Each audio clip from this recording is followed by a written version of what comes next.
आज ही Doubtnut app download करें। Doubtnut पर अपने सभी गणित, रसायन विज्ञान, भौतिक विज्ञान और जीव विज्ञान के डाउट्स का करो सफाया।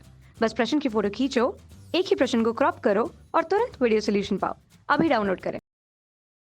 हेलो दोस्तों, हमारा प्रश्न है यदि पृथ्वी की घूर्णन गति बढ़ जाए तो पहला है पृथ्वी तल पर और दूसरा पृथ्वी तल से थोड़ा ऊपर जी का मान पर क्या प्रभाव पड़ेगा। तो दोस्तों आइए हम लोग देखते हैं। तो दोस्तों हमारे पास एक सूत्र होता है, क्या होता है कि जी लैम्डा यानी घूर्णन की वजह से जो गुरुत्वीय त्वरण होगा वो किसके बराबर होता है, जी घटाओ omega square R cos square lambda के बराबर होता है। ये हमारा एक संबंध होता है कि घूर्णन के वजह से जो गुरुत्वीय त्वरण होगा, ये क्या है, घूर्णन के वजह से जो गुरुत्वीय त्वरण है, और ये हमारा क्या है, गुरुत्वीय त्वरण जिसका मान कितना है 9.8 मीटर पर स्क्वायर सेकेंड। और यहाँ पे ओमेगा क्या होता है, कोणीय वेग होता है, और आर क्या है, हमारी त्रिज्या है, और कॉस स्क्वायर लैम्डा, यहाँ पे लैम्डा क्या है कि पृथ्वी पर जैसा कि हम लोग जानते हैं कि यहाँ पे भूमध्य रेखा पर और ये दोनों पोल पे क्या होती है कि अलग अलग हमें गुरुत्वीय त्वरण का मान मिलता है। यहाँ पर अगर ले तो यहाँ पर लैम्डा हमारा 0 होगा और ध्रुव पे लैम्डा बराबर क्या होता है 90 डिग्री होता है। तो यहाँ पर लैम्डा का अलग अलग मान है। घूर्णन की वजह से वो कितना अपने अक्ष पे कोण बना रही है वो लैम्डा से सूचित करते हैं। दोस्तों क्या बोला जा रहा है कि घूर्णन गति अगर बढ़ा दे, घूर्णन गति बढ़ाने का क्या मतलब है कि ओमेगा जो होगा क्या हो जाएगा, उसका बढ़ेगा।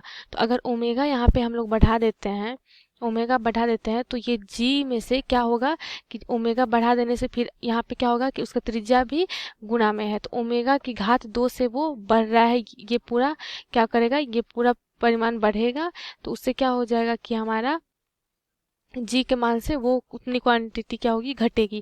तो इससे क्या होगा कि ओमेगा बढ़ेगी तो क्या हो जाएगा, हमारा गुरुत्वीय त्वरण जो होगा वो घटेगा। गुरुत्वीय त्वरण जो है वो क्या हो जाएगा, हमारा घटेगा। और पूछा जा रहा है कि पृथ्वी तल से थोड़ा ऊपर जी का मान पर क्या प्रभाव पड़ेगा। तो दोस्तों यहाँ पे देखिए, यहाँ पे ऊंचाई की बात नहीं की गई है। यहाँ पर हमारी क्या है, आर त्रिज्या है, ओमेगा वेग हमारे क्या है, कोणीय वेग है, और जी हमारा गुरुत्वीय त्वरण है, और लैम्डा क्या है हमारा यहाँ बन रहे कोण का मान है। तो यहाँ पे ऊंचाई की कोई बात नहीं है, हम सूत्र में ऊंचाई से कोई फर्क नहीं पड़ रहा है। तो यहाँ पे हम लोग बोल सकते हैं कि ओमेगा अगर घूर्णन बढ़ जाए तो क्या होगा, ऊंचाई अगर ऊंचाई अगर ऊंचाई पे हम लोग ले जाएंगे तो उस पे जी पे कोई फर्क नहीं पड़ेगा। अगर हम लोग ऊंचाई बढ़ाते हैं तो जी के मान पे कोई फर्क नहीं पड़ेगा, कोई बदलाव नहीं होगा, बदलाव नहीं होगा। तो ये दोनों परिस्थिति हमने देखा कि जब वो ओमेगा बढ़ाते हैं तो त्वरण क्या होती है, घटती है, और ऊंचाई बढ़ाने पे कोई प्रभाव नहीं पड़ता है। धन्यवाद। कक्षा 6 से 12वीं से लेकर नीट, IIT, JEE वो एडवांस के लेवल तक 1 करोड़ से ज्यादा छात्रों का भरोसा। आज ही डाउनलोड करें डाउटनेट ऐप या व्हाट्सएप करें अपने सारे डाउट्स 8400 400 400 पर।